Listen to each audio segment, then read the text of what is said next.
Good day, everybody. Um, my name is Fateburn, and I am the English rep slash PR of Studio Ninetail. And I am joined today by one of the more veteran VenusBlood players, who is also a Jet Black hero in the Kickstarter campaign. Please say hello to Lochinvire. Is that how your name's pronounced? Yes, it is. You actually got it correct. I'm gonna be real honest, I was waiting for you to screw it up. Well, looking at a name like that, I might have accidentally called you Loach or something. I don't know. Oh, heaven forbid. Glad I got it right, I guess. So, he'll be playing the game, and I don't really have a visual on the game he's playing.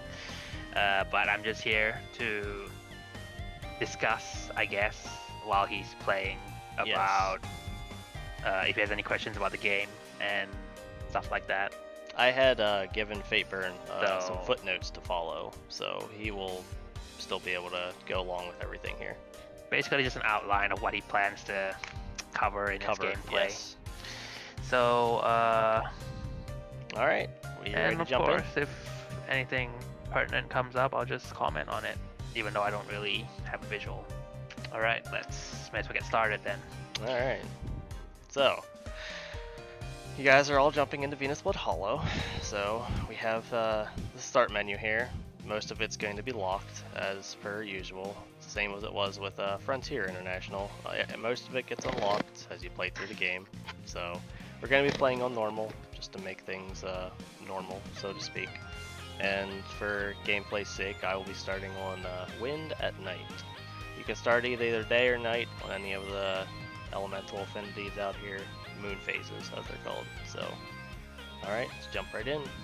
Again, it's personal preference, or if you have a specific unit setup you want to go for it first, use that to decide what date you want to start on. Most people would just go for the default, which is fire morning, day, and that's perfectly fine. Yeah, default is always best, right? Or most times anyways. Just like how normal is the default difficulty, haha. Yes. And people talked about this in VBFI too, but they complained how starting on hard at the very beginning isn't a very good time. Yes, I would say so. You should probably start on easy or normal if it's your first time playing the game. Yeah, after all, that is the intended experience. Don't go hard. If you don't, I'm not trying to stop you from doing it. If you want to do it, no matter what, just be warned it won't be super smooth running if you're either new to the game or have a low tolerance for certain bad RNG, so to speak. Oh, and that'll crop up most definitely. All right, ready for the next topic? You're on the map screen now, right? Yes. Okay. On the middle bottom right-ish area next to skip turn, you should see a win button. This lights up if you're playing on easy or very easy. Okay? In VBFI, you could only win skip battles on the easy difficulties. But here you can skip the entire SRPG portion. So it's a lot easier to skip through if you just want to read the story. That's one change from VBFI to VBHI that I think more casual players will appreciate. Yes, you can skip the entirety of the gameplay if you choose to. You don't have to go through each individual battle like he said. Alrighty, so let's hop into explaining a little bit of the UI here. First we'll check out the info page here. List basic information, the name of the stage, the mission, the difficulty you happen to be on. The thing we'll be taking note of here are the turns and the divisions defeated.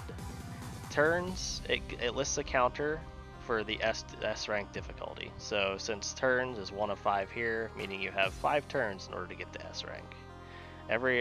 For every turn you go over the turn limit, your rank will go down by 1. So if you have 6 out of 5 turns, it'll be A. 7 out of 5 turns, it'd be B, so on and so forth. divisions defeated is exactly like it's described. For every division you defeat, it adds 1 to the counter, and if you manage to get 10 of them, you get a plus ranking to the end of the ranking thing, and plus rankings essentially just give you more resources and materials for it. So yeah, right down here it also lists the conditions, which is basically what I just described up here. There's the victory and defeat conditions, you know, simple stuff. So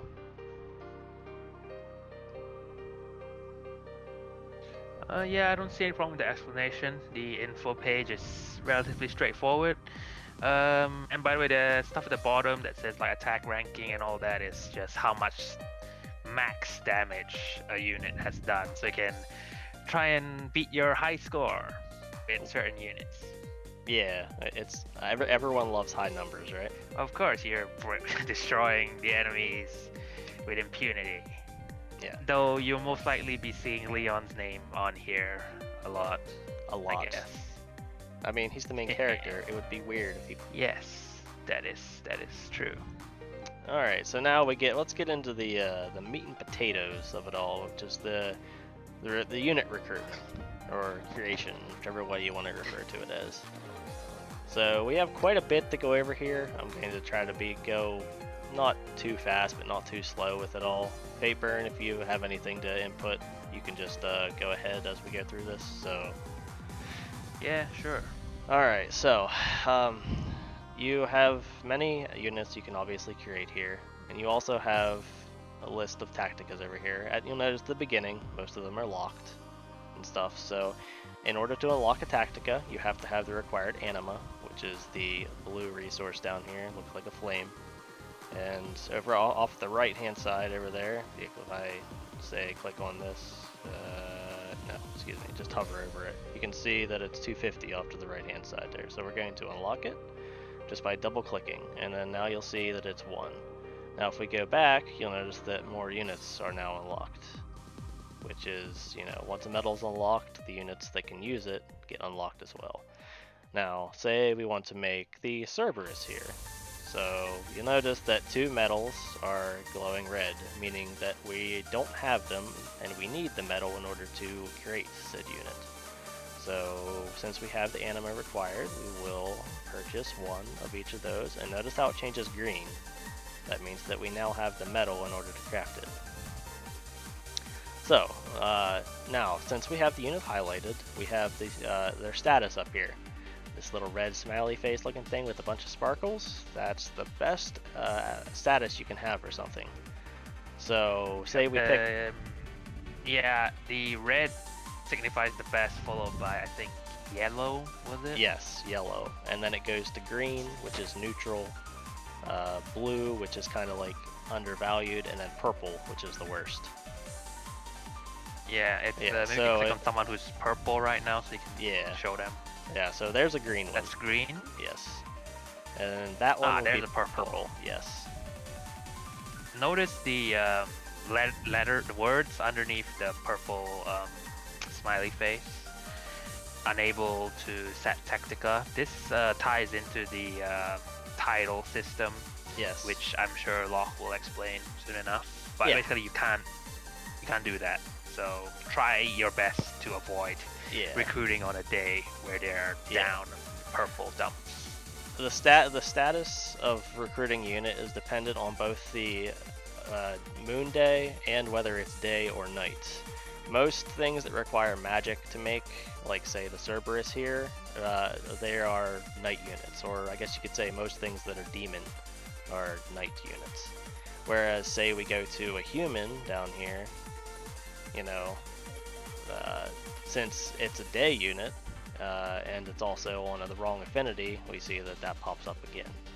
So we'll go back to the Cerberus here that we were on before. We've already unlocked the medallions we need. Now, as Fateburn was mentioning, we'll talk about the titles. You have to have at least a green smiley face or above in order to set titles. And what you do is you click and drag a tactica over onto the thing, and it'll show you now which ones you can use. It looks a little buggy here, but that's par for the course for a tutorial, I would say. So anyways, if we wanted to give the Cerberus, say, the Dark Blast here, we would, give it Dark Blast. By the way, you want to pay attention to the arrows on the left side under position. If it's pointing to the left, it can only be put on the left side of the title. It's a prefix. If it's only a arrow pointing to the right, then you can only put it as a suffix behind. Yes. If both are present, you can put it on either side. Yeah, so keep that in mind. Yeah, so we see the evil eye is right there. We have it on the left-hand side now. So if I put another one and click evil eye again, we can see up here that it's now evil eye, evil eye. We have both of the titles for both of the skills because evil eye can go both directions. Now, if you want to remove a Tactica, all you have to do is double-click it, removes it, and the title attached to it. Keep in mind, too, that you can also assign titles without putting a tactic in it, although the skills and stats applied here are very poor. But you don't have to waste a Tactica to do such a thing, because there are a few in here that are actually okay. So, alright, so we've gone over that. Try actually recruiting one of them and change their name. Yes. Well, I think you have to change their name before you recruit it. So if you click on if you click on the change name here, we have the Cerberus pop up. Let's call him Doggy, because I am terrible at naming things. So now our Cerberus is called Doggy, and that's basically all there is to it. You can name him whatever you want. You know, name him good things, bad things. You could even make them blank, I think, if you wanted to. But, no. I mean, that's just sad, you know. Blank won't. So we don't allow it. Yeah, you won't allow that. Go figure. So, yes, and now, if you wanted to create the unit as is, yes, you can just create the unit. But you see this little fancy button here, which is the main draw of Hollow, which is the altering of units. So, if you click on alter, you get a little stat thing here that says that they're altered, they get a change in stats, and they also lose their tactical ability. So as well as their internal affairs skill, I believe. No, I think internal affairs stays, but they lose their leader ability. Oh, right, that's what I was thinking about, the leader ability. They lose their leader ability. And also their their loyalty comment changes too. Yes, so. Very submissive, or Girder ×3. Generally speaking, just look at the stats you'll need for a particular unit to decide whether you want to alter them or not. Because at the end of the day, it's just a stat boost.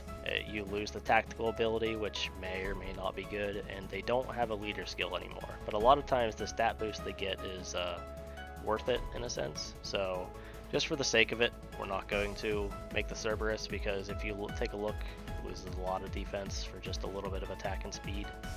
So yes, and like I said, as the name would imply, a leader skill is basically a skill that only comes into effect if the unit is set as the leader of a squad. Yes. Which we'll cover more later. Yes.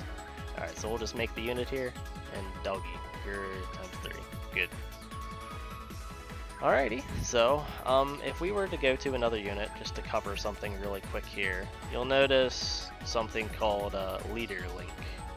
Leader Link is if a unit is put into a division with the unit that they have a leader link with, and that unit happens to be the leader, they get a stat boost from it.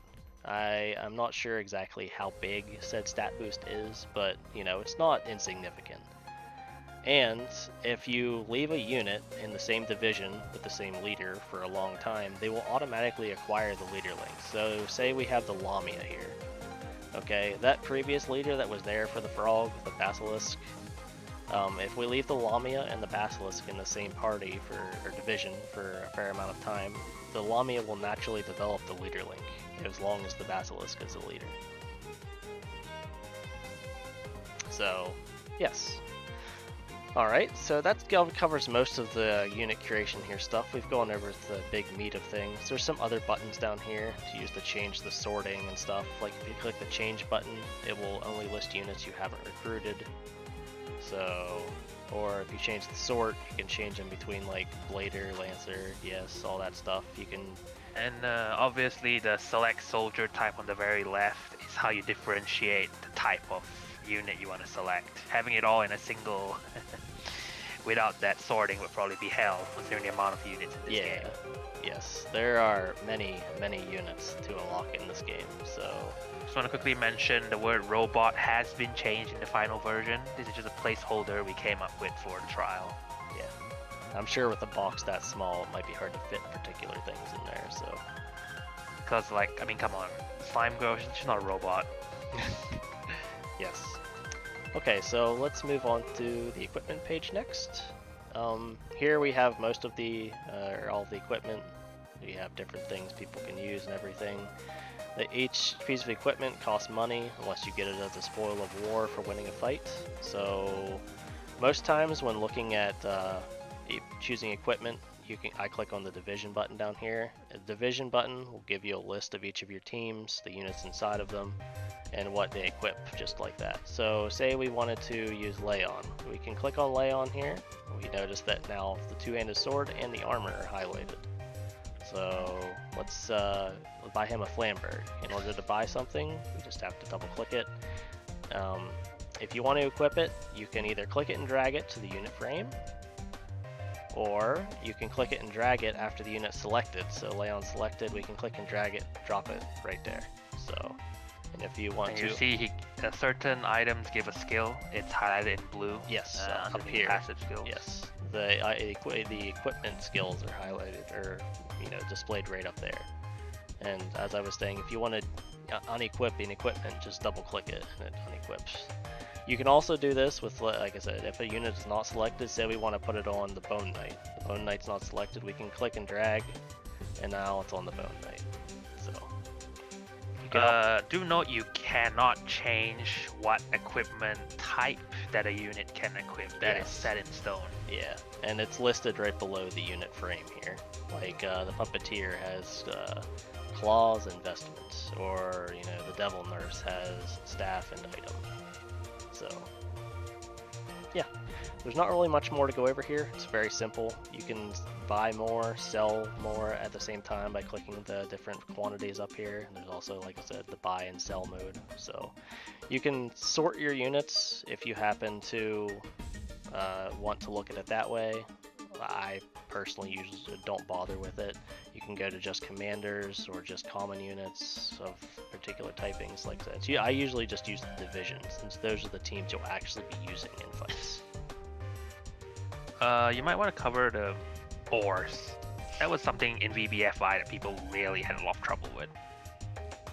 I mean, we don't really have anything on hand here, but...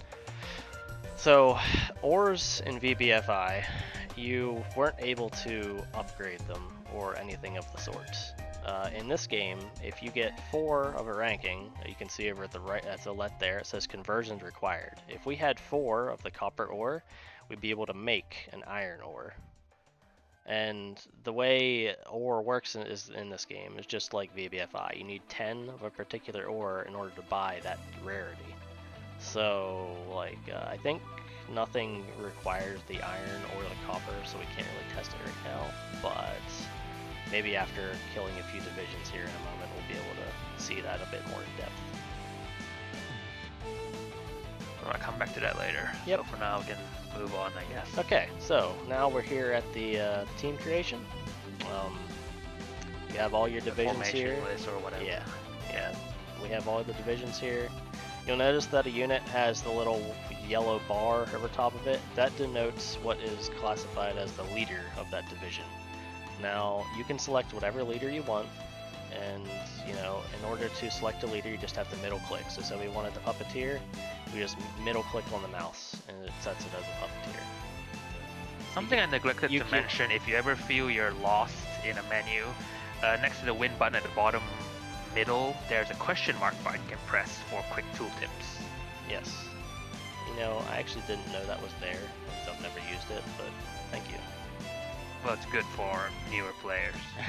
So you can also, right click and then left click to choose a leader if you don't want a middle click.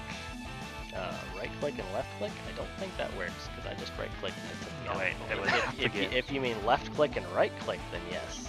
Yeah. Left click, then right click. Okay.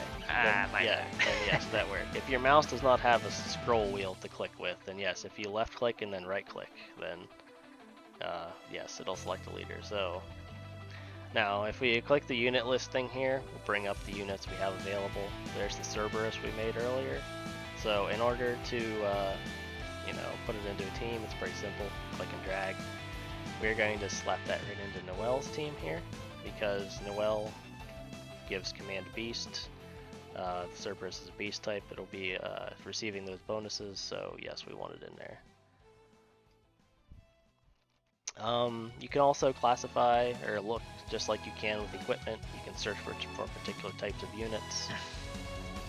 Yeah, common or commander, you can select them all, so if you want to search for particular things, you can, and right now it's set up so that you have to make sure that your thing is capitalized. So we see the Cerberus has wide attack up there, so let's type in wide, make sure that it's capitalized, and click on skill. So we'll see that the Cerberus and the Ops Mage both have wide. Now, since we didn't specify, Ops Mage has wide null, whereas Cerberus has wide attack. So, but it's still an easy thing to search by. If you go to type, I don't actually remember what this one is for. It's for searching. You can see the icons up there underneath type and slay. Yeah, so they're if we wanted to search now, for beast, yeah, there we go. So a type. Okay, the problem with that right now is it's an icon, so obviously you don't know what what it will be classified as in words. So how it's not fixed in the trial version yet, so you're gonna have to capitalize the first letter and search for very specific terms.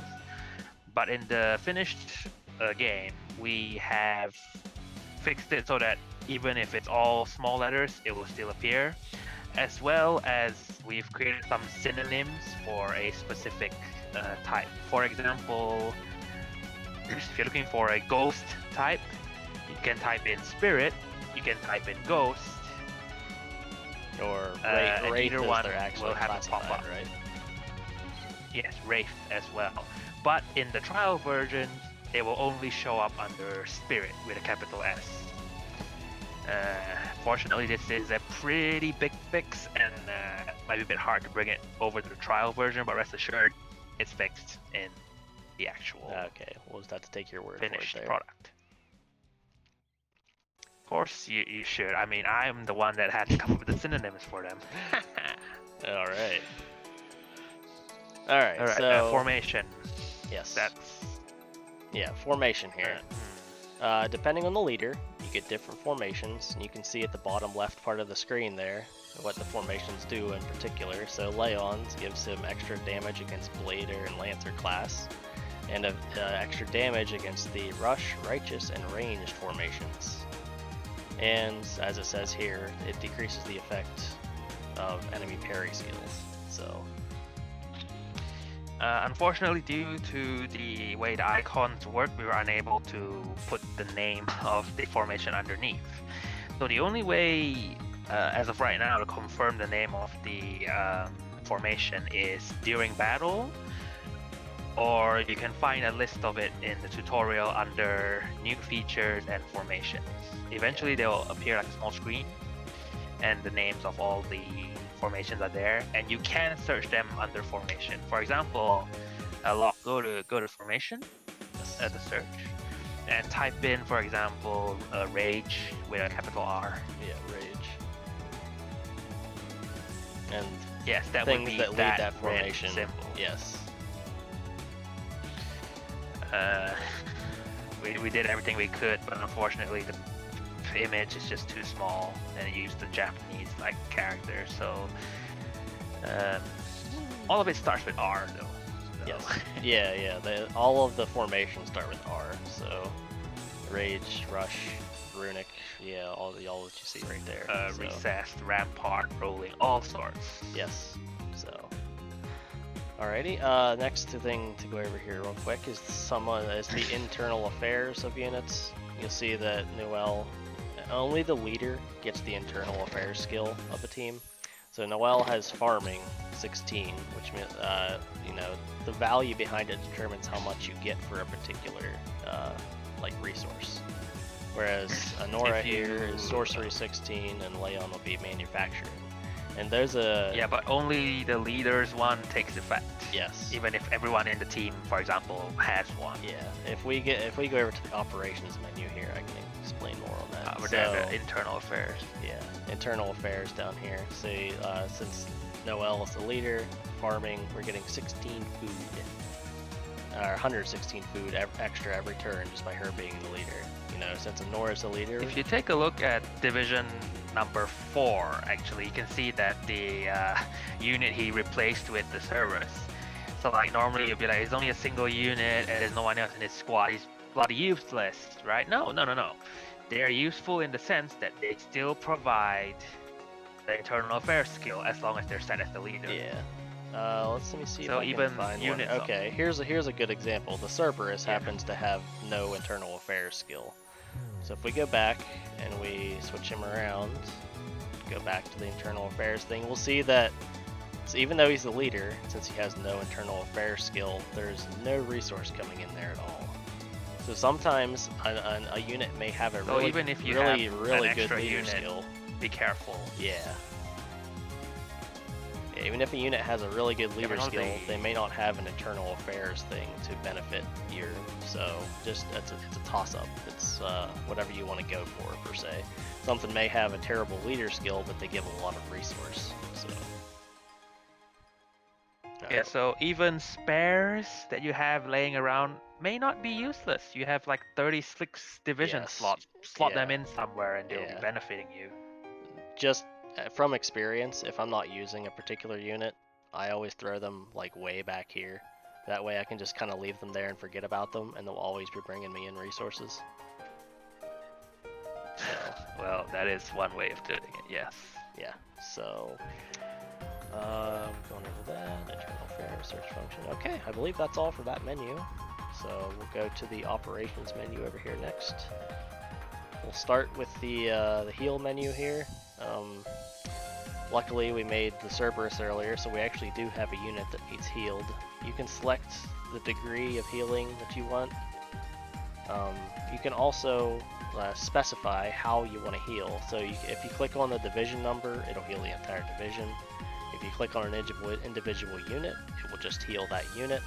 If you click on Heal all or heal all divisions or heal all units over here as well, then yes, you can, just be careful that it costs money, yes, which you may not have to fix up everyone sometimes. Yeah, it's a very what do you want to call it? Punishing. The better you are at the game, the less you'll have to worry about it, and but it's a cushion there for people that are struggling. So.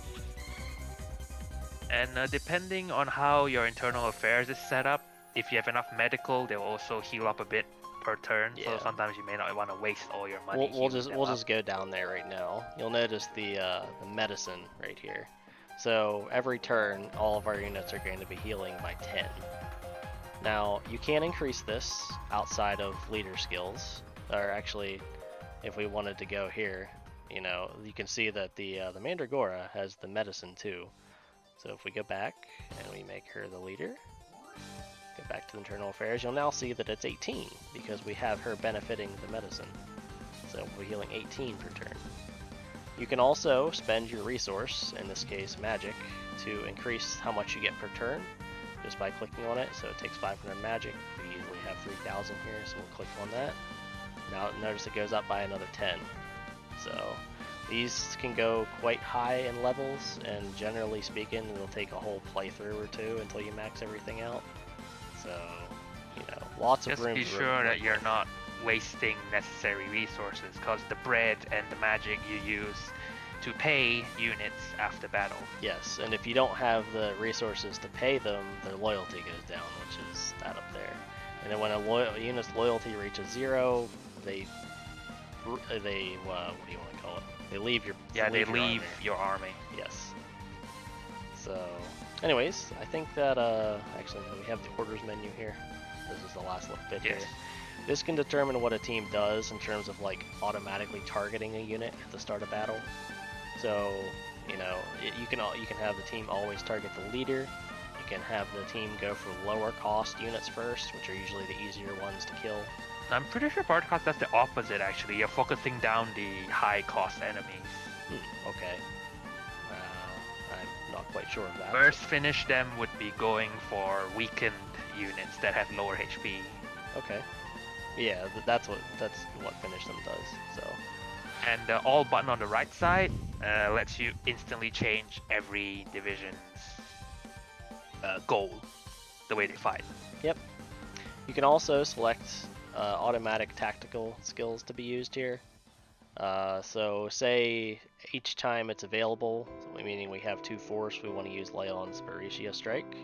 We can set it here, and now it'll pop up there. So anytime that this particular division gets 2 force, Leon will use the Baritia Strike without us even having to select it. So, though in that menu that was used only when charged or used only once there. Yeah. As the name would imply, using it only once means you use it once and you have to reset this thing anytime. Use when charged means you keep using it again after. Yeah. Use when charged is whenever he'll use it as soon as he gets enough force. It's written down there under current setting. Yeah.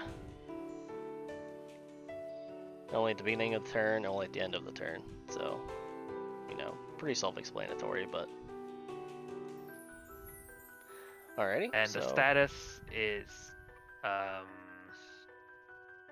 status really only has standby and deployed, which lets you know whether the unit division is currently on standby or it's out in the map deployed. Yep. Okay, I think there are many things you can't do with your division once you've deployed them, which we'll cover later on. Yeah, like in a moment. So, I'm just going to craft some stuff here, Fateburn. So if you want to go over some more stuff here quick while I'm just setting things up properly, yeah. Oh, you want to recruit more units? Yes, I do. Well, one simple way people tend to go about team building is to just build a bunch of units of the same race or type, because they tend to benefit each other. For example, Locke mentioned just now that Noel has Command Beast, which boosts any beast type units. So you can make an entire beast battalion. We haven't covered battalion yet. An entire division of beast types, and they'd all benefit each other, supposing they also have skills that boost beast types. However, the problem with doing something like that is your team becomes very specialized. Okay, so if you go up against a team that has Slay Beast, meaning to do extra damage to beast units, yeah, probably not the best idea to put them up against that. And you might be wondering what that constraining snake little icon under Leon's unit is. That I'm not going to talk about it for story reasons. You eventually find out. But just basically know that it's red. It's not a good thing. Yes, it's a debuff, and like Fateburn said, it's tied to the story later. So just know that Leon is fighting at reduced capacity because of that.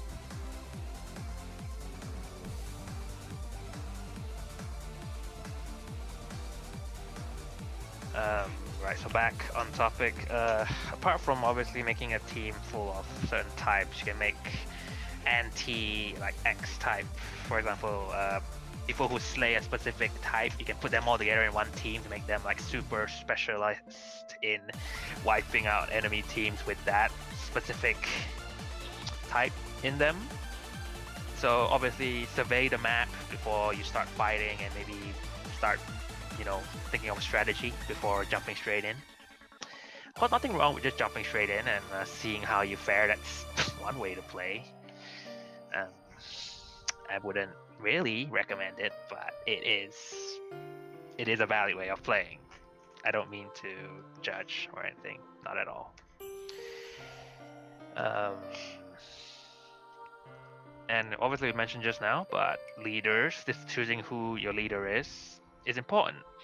Once you've deployed a division, you can't change the leader until you pull them back into standby, which wastes a turn.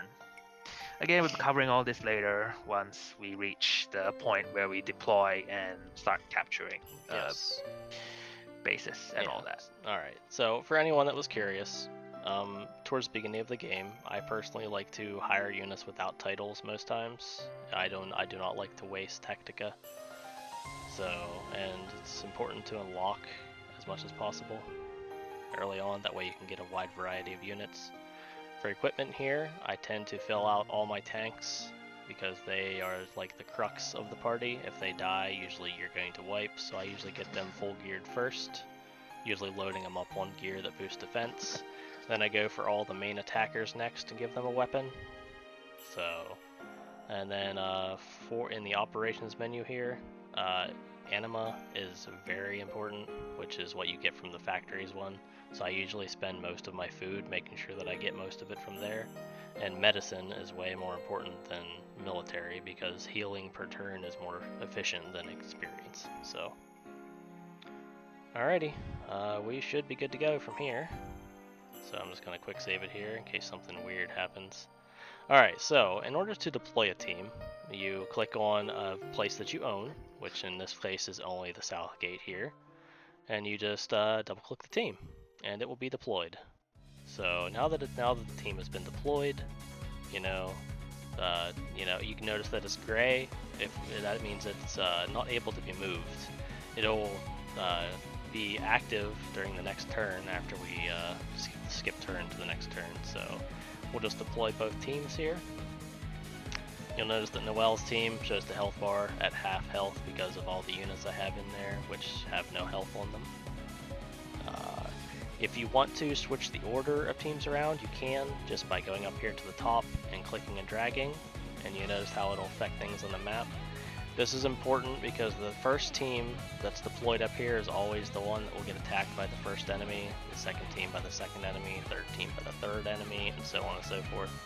So you can set up your offense or defense however you want. It's like, say a team of tentacles is coming in here, and they're attacking team 1. If team 1 is full of women, you're probably going to have a bad time. So you'd want to put a team that, say, doesn't have a bunch of women there. So it's just planning ahead, sort of. Alright, yeah, you can click on an enemy base to check the enemies there. You can even find out if there are any enemies on standby, which might be deployed on the turns afterwards. Yeah, right here, the 8. So there are 8 teams that the enemy can dish out at you on your trek to conquer the stage. So after this 8 becomes a 0, they won't be able to summon reinforcements anymore. So it'll be smooth sailing after that, so to speak. I mean, they can still move units from other bases there, supposing you don't capture it immediately. Yes, of course. But yeah. Okay, so you can't change leaders after you've deployed them. Yes, but you can change the order. Yeah, like I had just said, you can change the order of the division. Yes. Yeah, once a team is deployed, you can't move the units or anything at all. Meaning that these 3 teams we deployed here, unless they get destroyed and go like retreat your army or whatever, we can't switch them. They're stuck. And this is not just because they're grayed out. Even after you skip the turn and they become active again, they're already deployed, so you still can't change things around. Yeah, so I skipped the turn here, and yeah, we're still not allowed to mess with them all. If we go into the edit menu, we'll see that they are now, grayed out, meaning they're deployed. Where if we go over here, order, yeah, sortie, this is the term they use for it. So you should be able to send a division back into standby. A division back into standby? By doing what?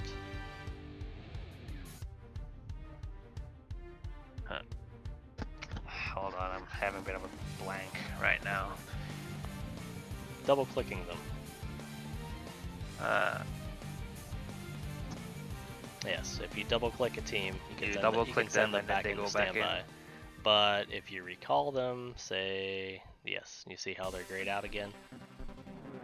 So I guess what I said earlier was not correct in the fact that you can like take them back, but you know, you essentially lose the turn with them. So don't do that. But sometimes it's better to do that than risk destruction. Of course. Of course. You have a certain strategy that relies on that, then you know, you do you. But remember that you're wasting a turn, and turns, along with the amount of enemies defeated, are what gets you that coveted S rank. Yes. Alright, so let's go over the settings here next. I'm going to actually turn all of this back on so we can hear everything. Okay, so the settings here, you can change obviously the battle or map movement speed as you please. I usually just put it on faster, but for the sake of being able to see everything, we're just going to make it, you know, slow. Most of this is just up for like settings and everything else, but the one that's important is the whole army attacks the same chosen unit. If you're just plowing through things, this isn't a big deal to leave it on. But for strategical purposes, I almost always turn this off, and you'll see why here in a second. So, okay. So, we will start our conquering of this chapter. So, in order to move units, divisions, you just click them. And once they're highlighted in red, it just shows where you can move them to, so we can move them right here in the does it list what that's called? No, it doesn't. Anyways, yeah, we'll move them here and we enter battle. Now, as Fateburn was saying earlier, you can check the divisions while you're in battle here, and you can also check all of the skills that you have active. Formation. Yes. Which should be right here, which is Runic, Rage. Yes, it shows everything properly right there. Alright, so you can also mouse over the division to check their formation. Yes, which is mouse over the division? I mean, yeah, right there, okay. Oh, you gotta change the status to show your battalion menu, and you can mouse over that to see what.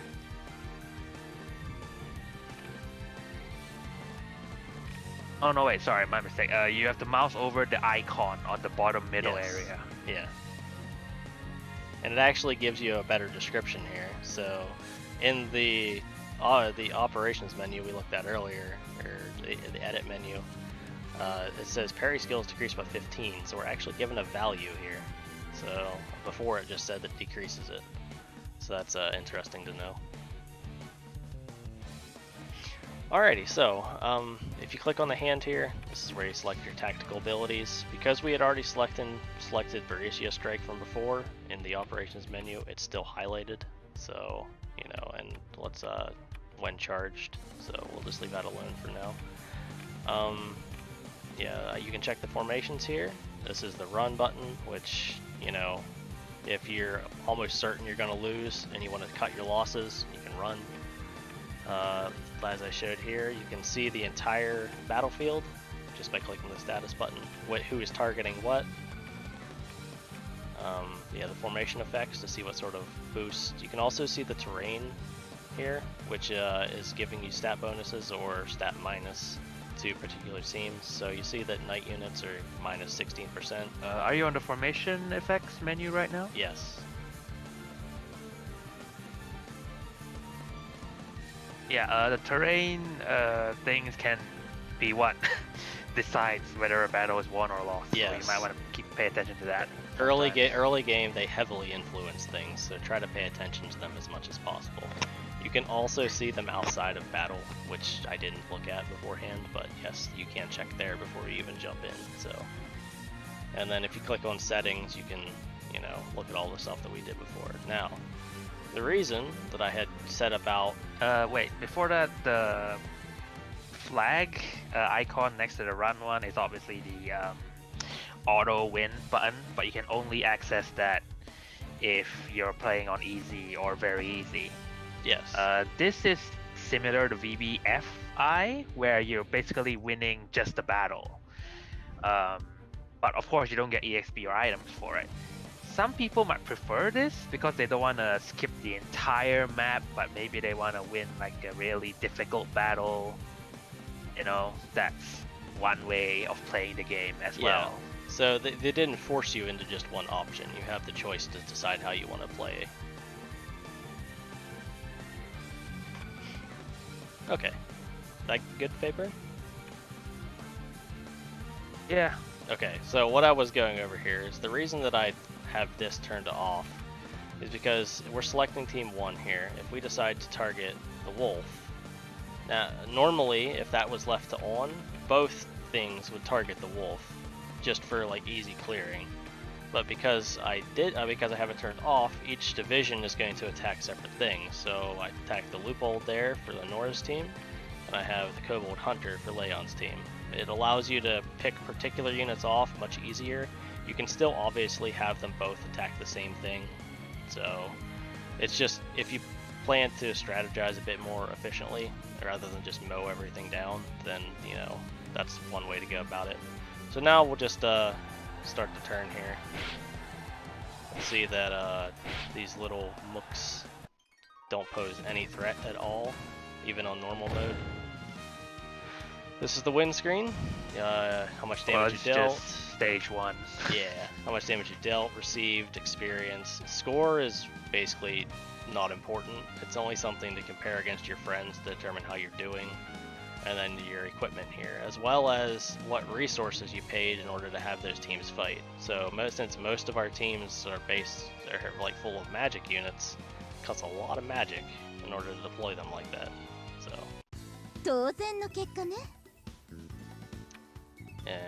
And whichever unit appears is random. Someone on your on the team win screen will pop up if you win. If you retreat or you lose, one of the enemy's units will pop up. Yes.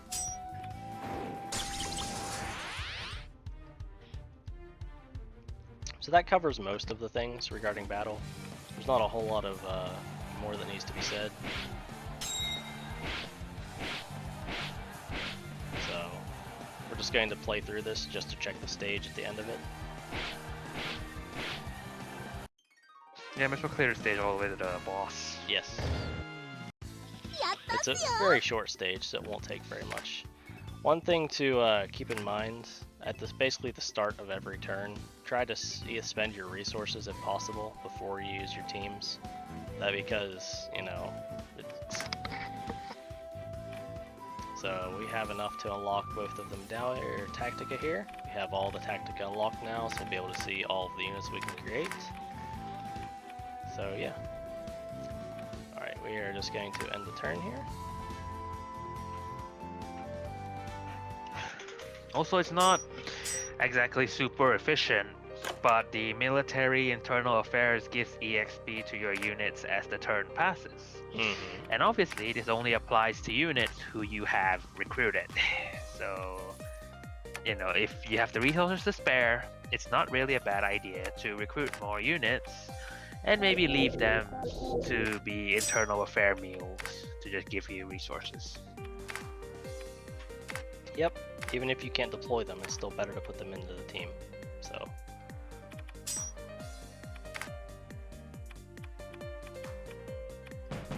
And by the way, on the map, you can move units around, divisions around to any base that you currently own. Yes, so I quick saved it here. So say we want Leon to move over where Noel's at. Say there's a particularly difficult group that's going to come here at next turn.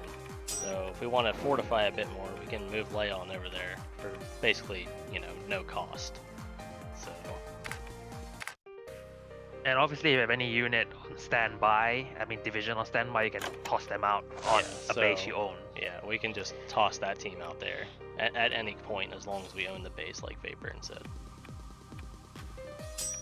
So I'm just going to keep progressing. But of course, remember that whenever they're deployed, they'll be gray. When they move, they'll turn gray. Because that's their turn used up.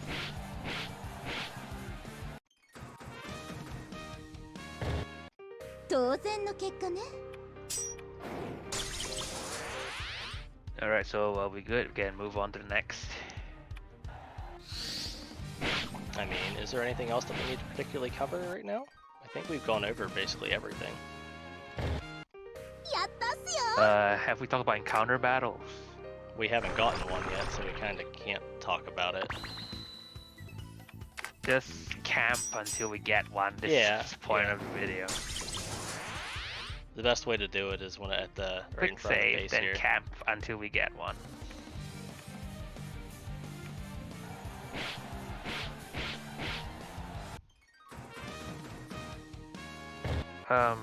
The AI tends to go after bases that look under-defended. Except, or worse yet, blank with no units there. But that isn't always the case either. Because as you can see, It isn't always the case, yeah. This is an encounter battle because they just charged face first into us and got annihilated. An encounter battle is like a one-turn automatic battle that just goes on every time you get invaded. Yep, and this would be the final turn here. If you take a look at the info screen, this is turn 5 of 5, meaning we have to win this turn or we miss the S rank. We have 7 of 10 divisions defeated, meaning if we defeat all 3 divisions here, we'll get the S rank as well. So let's get into the final battle here. It's just the first map, so it's really easy to get the S rank unless you're playing on hard. But for those of you who really want the S ranks and the special items that come with getting an S rank, you might want to pay close attention to that turn counter and amount of enemy divisions defeated.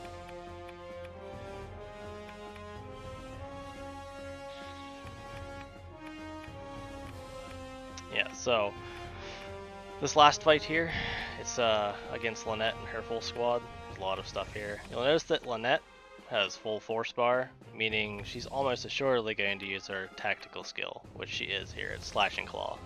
We hover over it, it tells us what it's going to do, increases her enemy or her ally's speed, and deals single target wind damage. So, we want to get rid of her as fast as possible. Now, tactical skills work in a set order. It will always go Team 1 on your side, Team 1 on their side, Team 2 on your side, Team 2 on their side, Team 3 on your side, Team 3 on their side. So, if we manage to take Lynette out before she has the chance to use her tactical ability, it won't proc because the enemy doesn't have the ability to change mid-turn. So because I have Leon's Viricia Strike targeting her, yeah. Maybe I should have mentioned this earlier, but whenever you see these 3 versus 3 or 2 versus 3 and all those, basically not one team versus one team combat, this is called a battalion battle, where multiple divisions are participating in the battle.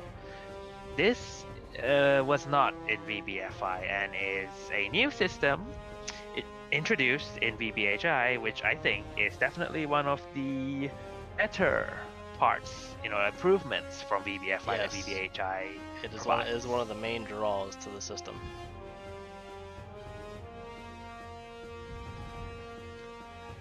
Okay, so we'll play through the turn that I have set out here. So.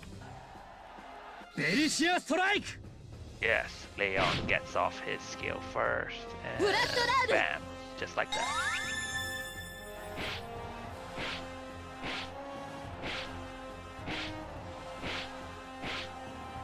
And some people have asked why Leon looks so small there. It's because he's hitting multiple enemies. Yes, whenever a wide attack or pierce attack or anything like that is used, then yes, it shows the appropriate size as if that's the attack that's happening. And as you can see, chapter's complete. We get the S++ ranking because we captured all bases, defeated the correct amount of divisions, and took the minimum amount of turns to do it. And as I said earlier, score is wholly unimportant. You only use it to compare to your other friends if you happen to be competing with that. So, here's the resources we obtained for next stage, as well as a bunch of items, ores, and the like. So,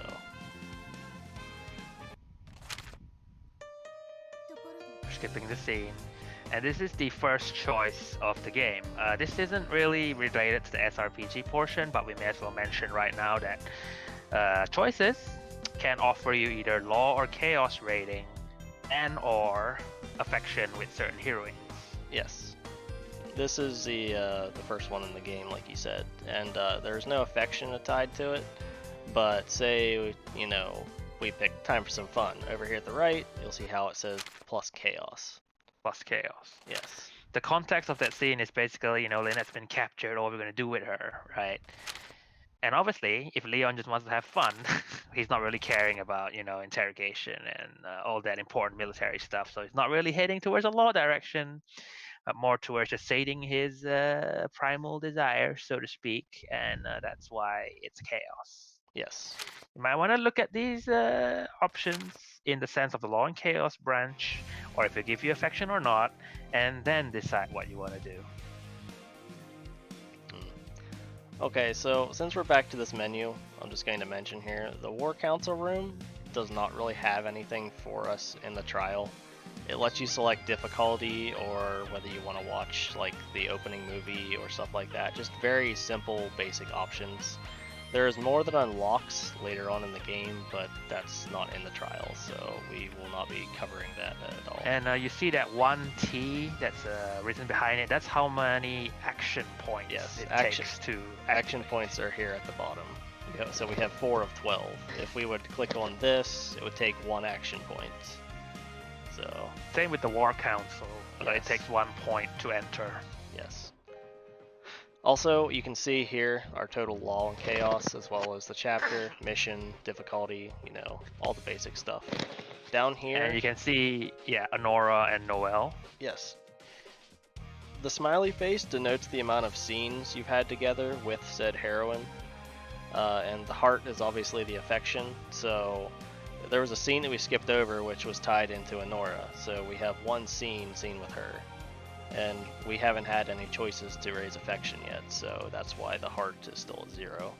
Noelle is there as well. As you acquire more heroines throughout the game, they'll appear on the list throughout here. So, And the whip is... yes, Fateburn. What does the whip entail? Oh, hey. It's a whip. What do you think it entails? I don't know. Okay. You heard it from the guy himself, so... Well... Not much in the trial, but do look forward to the full game to find out. Yes. Oh, and what you just saw on the screen, Lynette soul caged joined your party. Based on what happened in the story, okay, she's been soul caged, and what this does is basically the same as altering a unit, except she's a commander unit. So you can see. She doesn't have a tactical skill. Yep, and she also has the altered emblem here. And no leader skill as well. Yes. So basically, it's just an altered version of the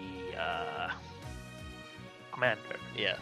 Unit. Not all units However, are acquired like that, but Lynette in particular is scripted to be that way, so...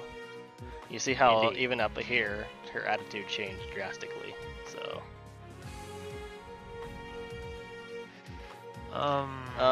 depending on how you play the game and your law and chaos choices, something to do with her might appear in the War Council.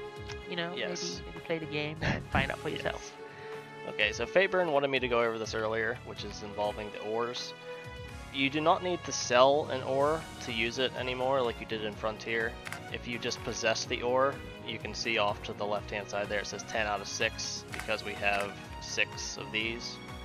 Now, a different system is like I was saying earlier. So since we have 10 iron, we want to make a silver ore. So it takes 4 iron ores. So if we just double click it, you know, it used 4 of these to give us 1 more silver. So if we use it 1 more time, we'll have 10, which gives us not enough silver ore to buy a piece of equipment. So we have 10 out of 10 for the katana, and we have the correct amount of gold to buy it. Just double click it. Consumes the ore, gives us the item. And based on the law and chaos that you have for your game, you unlock different tactica throughout the game. So because we picked the chaos one, we unlock the undead and the Amato tactica. So if we would have chosen the law one, we'd get 2 different ones here. Regardless of your choices, you'll eventually end up unlocking them all. It's just depending on whether you're law or chaos, you unlock them in different orders.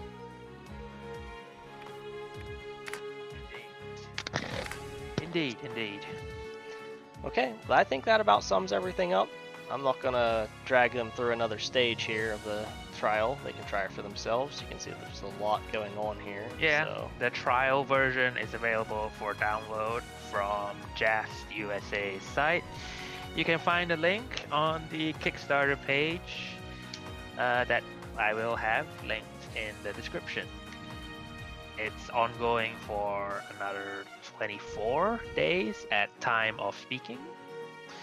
And we hope that this little tutorial discussion thing was of any help to you guys at all. Obviously, if you want more in-depth explanations and stuff, the tutorial is always there. It's a bit of a read, but this time it's narrated by the characters. It's not voiced, unfortunately, but it is narrated by the characters, so should be slightly more interesting than VBFI's one. No. So do give that a read if you have the time to spare.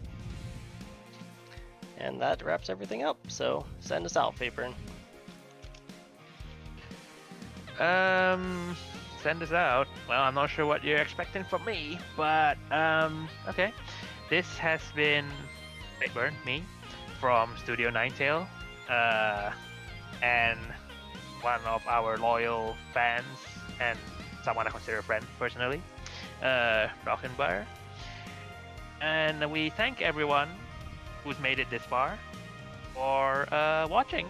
And again, we hope you enjoyed this little video of ours. And we hope that you will consider supporting us by donating to the Kickstarter, or if you're watching after the Kickstarter ends, maybe giving this game a purchase, or just trying out the trial to see if you like it.